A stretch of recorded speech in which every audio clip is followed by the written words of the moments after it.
Mesdames et messieurs, bonjour et bienvenue dans les sujets qui fâchent.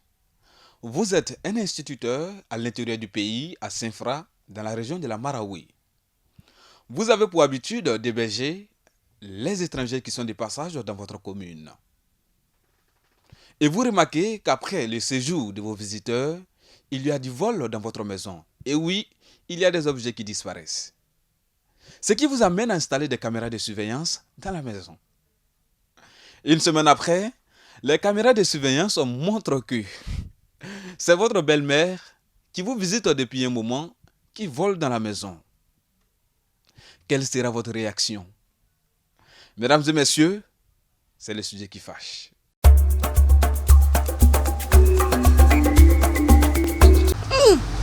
Ma belle-mère, elle vient chez moi et puis encore celle qui vole. Là, c'est compliqué pour moi. Hein. Si c'est moi, la belle-mère, là, elle a chaud avec moi. Hein. Malgré il y a sa fille avec moi. Mais il n'y a pas à la tolérer. Hein. Tout d'abord, je vais essayer de l'appeler, essayer de discuter avec elle pour qu'elle arrête. Maintenant, si je vois que ça ne s'arrête pas, ça continue, je vais lui demander tranquillement de partir de la maison sans que je n'expose l'affaire publiquement. J'appelle ma mère et je l'appelle dans la maison. Ah, mon mari, il a envoyé un truc. En tout cas, ça nous a enregistrés tous. Donc l'argent là, comme c'est toi qu'on a vu, moi, remets-moi. Il n'y a pas de problème. Je vais présenter mes excuses à mon mari qu'il faut que ça reste dans la maison. Parce qu'on n'a pas encore dit aux gens, aux étrangers. Donc là, ça reste dans la maison, entre nous, la famille. On demande pardon au monsieur à qui appartient l'argent. Je dis à maman que tout ça là, ça fait rien. Même si on t'a vu dans la caméra, ça fait rien.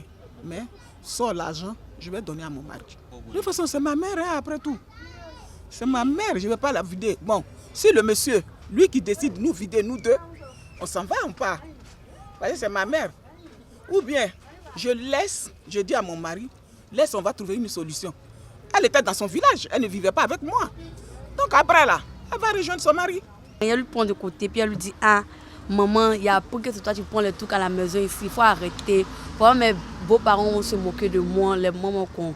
Maintenant, si elle ne veut pas arrêter, uniquement la chasse de chez moi, elle ne vient plus. Elle représente une mère pour moi. Je ne peux pas l'humilier. Donc pour cela, je lui fais asseoir. On échange les idées, si elle peut arrêter.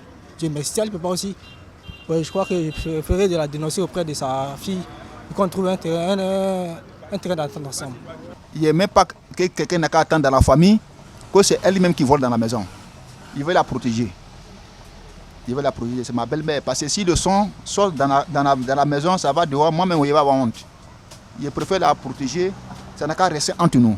C'est la fin de cette émission. Vous avez suivi et vous avez écouté les différentes réactions. On se retrouve la semaine prochaine pour un nouveau numéro.